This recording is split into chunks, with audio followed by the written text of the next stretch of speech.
Kalau kita ingin ideologi negara kesatuan Republik Indonesia ingin tetap kuat dan kokoh, tentunya kita harus mengenal sejarah perjalanan bangsa yang kita cintai ini. Sejarah perjalanan yang kelam dan paling pahit serta mengerikan ini pernah dialami bangsa kita ketika setelah Indonesia merdeka. Ini sebagian pelaku sejarah Indonesia masih ada dan mengalami. Jadi masih ada yang merasakan pahit getirnya pada waktu itu. Bagaimana kalau anak cucu kita nanti tinggal mendengarkan cerita? Dan bagaimana kalau yang sudah tahu sejarah perjalanan negara Republik Indonesia ini? Kalau yang sudah mengerti perjalanan negara seperti ini, apakah kita mau mengulangi kembali? Tentunya jawabannya tidak. Gerakan Partai Komunis di Indonesia inilah yang tidak bisa kita lupakan kebiadabannya. Siapakah pendiri partai tersebut? Bagaimana asal muasal perjalanannya sampai bisa meracuni warga negara Indonesia? Hendrico Josephus Franciscus Marinus Vliet atau yang dikenal dengan Hans Vliet, warga negara Belanda, inilah yang pertama membawa ideologi komunis ke Indonesia. Lahir di Rotterdam, Belanda pada tanggal 13 Mei 1883, wafat 13 April 1942, usia 51 tahun, dieksekusi Jerman. Datang di Indonesia dulu masih sebutan Hindia Belanda pada tanggal 23 Mei 1914 bersama teman-temannya 85 warga negara Belanda. Kemudian merekrut tokoh-tokoh pergerakan Serikat Islam seperti Darsono, Semaun, Hos Cokro Aminoto, dan Haji Agus Salim, dan tokoh-tokoh lainnya, tokoh Islam terutama. Pertama, mendirikan ISDV, Indeks Sosial Demokratis CVRNJ, kemudian membujuk buruh petani pemuda-pemudi mengganti nama PKH. Setelah ganti nama PKH tersebut, para tokoh Serikat Islam pecah. Hos Cokro Aminoto dan Agus Salim keluar dari asosiasi tersebut. Darsono, Semaun, Alimin, dan Muso tetap dalam asosiasi PKH, Perserikatan Komunis Hindia Belanda. Setelah asosiasi tersebut sering membuat kisruh menentang pemerintahan Hindia Belanda, Hans Vliet kemudian dipulangkan ke Belanda bersama teman-temannya. Gerakan asosiasi tersebut kemudian dilanjutkan oleh Darsono, Semaun, Alimin, dan Muso. PKH kemudian diganti Partai Komunis Indonesia atau PKI pada tahun 1924 dengan lambang Palu Arit. Karena merasa sudah mempunyai kekuatan besar dan pengikutnya banyak, PKI menuntut pemerintahan Hindia Belanda sistem pemerintahnya agar dirubah menjadi sosial komunis yang semula sistem pemerintahnya kapitalis. Pengerahan massa dilakukan oleh PKI, demo besar-besaran berujung anarkis, membakar pabrik, perusahaan, dan perkebunan. Pemerintah Hindia Belanda langsung bertindak keras dengan para pendemo tersebut. Kemudian pendemo ditangkap, dibunuh, disiksa, dan ada juga yang dibuang di Papua. Tokoh pergerakannya Semaun, Darsono, Alimin, dan Muso ditangkap, kemudian dibuang di Moskow. Singkat cerita, para tokoh Serikat Islam seperti Hos Cokro Aminoto, Haji Agus Salim, dan tokoh-tokoh ulama seperti tokoh NU Kiai Haji Wahid Hasyim, tokoh ulama Muhammadiyah Kiai Haji Kohar Mudakir, dan orang-orang nasionalis Bung Karno dan Bung Hatta kemudian menyusun rencana kemerdekaan Indonesia. Pada tanggal 17 Agustus 1945, Indonesia merdeka. Setelah merdeka, tokoh PKI yang dibuang di Moskow pada pulang ke Indonesia dianggap Belanda tidak ada, kondisi sudah aman. Pada tanggal 21 Oktober 1945, kemudian tokoh PKI tersebut konsolidasi mengadakan deklarasi yang dipimpin oleh Muso. Namun, tidak ditanggapi oleh Presiden Soekarno. Kemudian PKI mengadakan gerakan teror di mana-mana agar diperhatikan. Pada bulan November 1945, pengikut PKI yang ada di wilayah Tegal, Brebes, Pekalongan, Pemalang, Cirebon, dan Banten mengadakan aksi teror penculikan. Sasaran pegawai, camat, bupati, bahkan TNI dan Polri pun diculik dan dibunuh kalau tidak sepaham dengan PKI.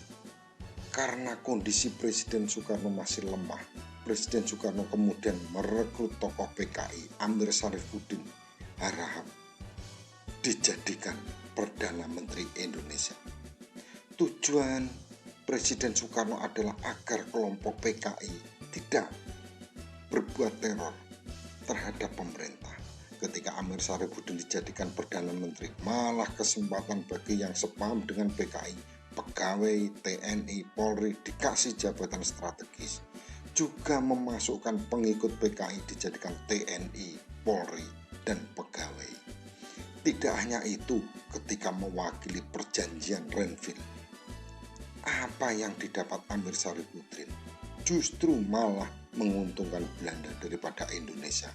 Karena inilah dianggap membahayakan atas saran dari tokoh Islam dan tokoh nasionalis Amir Syarifuddin agar diganti. Usulan ini disampaikan kepada Presiden Soekarno karena membahayakan negara. Pada tanggal 23 Januari 1948, Amir Syarifuddin kemudian diganti Muhammad Hatta. Langsung Bung Hatta mengadakan tindakan program RERA, yaitu rekonstruksi dan rasionalisasi bagi pegawai TNI dan Polri yang mengikuti paham PKI dikeluarkan dari pegawai. Pada bulan Agustus 1948, PKI mengadakan kongres bentuk perlawanannya kepada Muhammad Hatta, dihadiri oleh Nyoto, Musso, dan D.N. Aidit. Hasil kongres pada tanggal 5 September 1948 secara terbuka mengumumkan kepada Presiden Soekarno agar berkiblat kepada Soviet. Indonesia tidak boleh diatur oleh Amerika. Pada tanggal 18 September 1948, PKI mengumumkan proklamasi kemerdekaan Republik Soviet Indonesia. Musso presidennya, Amir Syarifuddin Perdana Menterinya, di Madiun menjadi negara baru. Terjadilah penculikan pembunuhan yang dilakukan oleh PKI. Jika ada pegawai TNI, Polri, juga masyarakat yang tidak sepaham dengan PKI diculik dan dibunuh. Korban yang banyak yaitu Kiai Haji Sulaiman Suhdi Afandi bersama santrinya, kurang lebih 100 orang dibunuh PKI. Kepala Kepolisian Madiun, Kepala Rumah Sakit Solo, dan Gubernur Jawa Timur juga diculik dan dibunuh PKI. Yang mengerikan, di pabrik Ngurah-Garing, orang-orang yang diculik dimasukkan di dalam pabrik tersebut, kemudian disembelih. Inilah kebiadaban yang dilakukan PKI, banjir darah di dalam pabrik tersebut. Kemudian PKI membuat 7 sumur neraka di Magetan untuk mayat-mayat yang habis disembelih dibuang di situ. Satu sumur minimal berisi 100 orang mayat. Kemudian TNI bergerak di bawah komando Panglima Besar Jenderal Sudirman, memerintahkan Kodam Siliwangi, Kodam Brawijaya dengan dipimpin Kolonel Gatot Subroto menyerbu markas musuh di Madiun. Akhirnya Madiun dikuasai TNI. Para PKI semuanya lari meninggalkan Madiun. Musso dan Amir Syarifuddin berhasil ditangkap, kemudian dieksekusi. Pada bulan November 1948, Pulau Jawa sudah dikuasai oleh TNI, Pemerintahan Republik Indonesia. Belanda kemudian datang lagi ke Indonesia pada bulan Desember 1948. D.N. Aidit mengambil alih PKI, mengadakan konsolidasi, kemudian merayu Presiden Soekarno dan mendukung sepenuhnya Presiden. Akhirnya PKI dimaafkan oleh Presiden Soekarno. Kemudian pada tahun 1955 PKI ikut pemilu. Ternyata kekuatan PKI masih kuat, mendapat urutan keempat perolehan suara ketika itu. Pada tahun 1957 tokoh Islam, ulama kemudian mengadakan kongres di Palembang. Khawatir dengan suara PKI yang begitu banyak. Urutan keempat tersebut.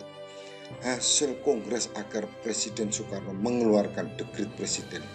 Umat Islam tidak mau Indonesia mempunyai ideologi komunis, Marxisme, dan Leninisme. Presiden Soekarno tidak mau membubarkan PKI karena kondisi masih lemah. Padahal Presiden Soekarno bukan PKI. Di Sumatera terjadilah gejolak PRRI. Pemerintah Revolusioner Republik kemudian mengadakan pemberontakan karena tidak sepaham dengan adanya komunis di Indonesia. Pada tahun 1960 Presiden Soekarno dibujuk lagi oleh PKI. Ia katakan kalau negara Indonesia mau kuat, nasionalis, agama, komunis harus bersatu sehingga menjadi politik nasakom. Kemudian tahun 1963 juga merayu dan membujuk lagi agar ganyang Malaysia. Ini ada dua tujuan, agar komunis Malaysia Indonesia menjadi satu, dinamakan komunis Malindo. Yang kedua, agar buruh, rakyat, dan petani dipersenjatai. Ini semua ditolak HMI, GPI, tokoh Islam, dan orang-orang nasionalis. Pada tahun 1965 secara resmi Presiden Soekarno meresmikan dan melegalkan mempersenjatai buruh, rakyat, dan petani dipersenjatai. Ini TNI gerah karena banyak anggota TNI dan Polri yang masuk paham PKI.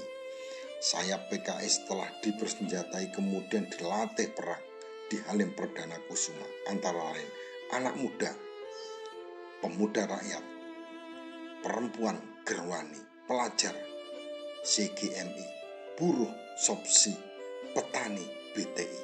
Pada tanggal 30 September pagi terjadilah demo besar-besaran bakar-bakar dari kelompok PKI dan sayapnya. Malamnya dengan biadabnya PKI dan pasukannya menculik jenderal-jenderal lalu dibunuh dengan keji. Mayatnya dibuang di sumur lubang buaya. Jenderal yang masih hidup hanya Ahan Nasution, lainnya diculik dan dibunuh. Pada tanggal 1 September 1955, RRI kemudian dikuasai dan mengumumkan bahwa telah dibentuk Dewan Revolusi Baru. Kemudian PKI mengambil alih kekuasaan. Presidennya tetap Soekarno.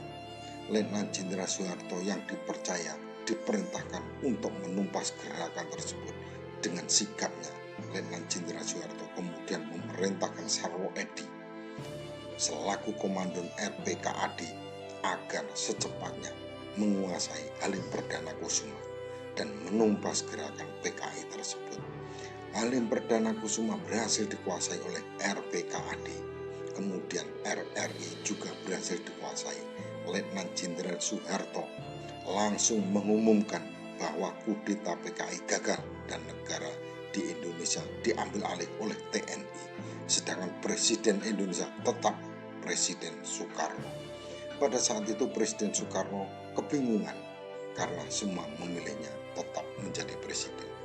NU, Ansor, Kiai, umat Islam, dan orang-orang nasionalis menolak adanya PKI.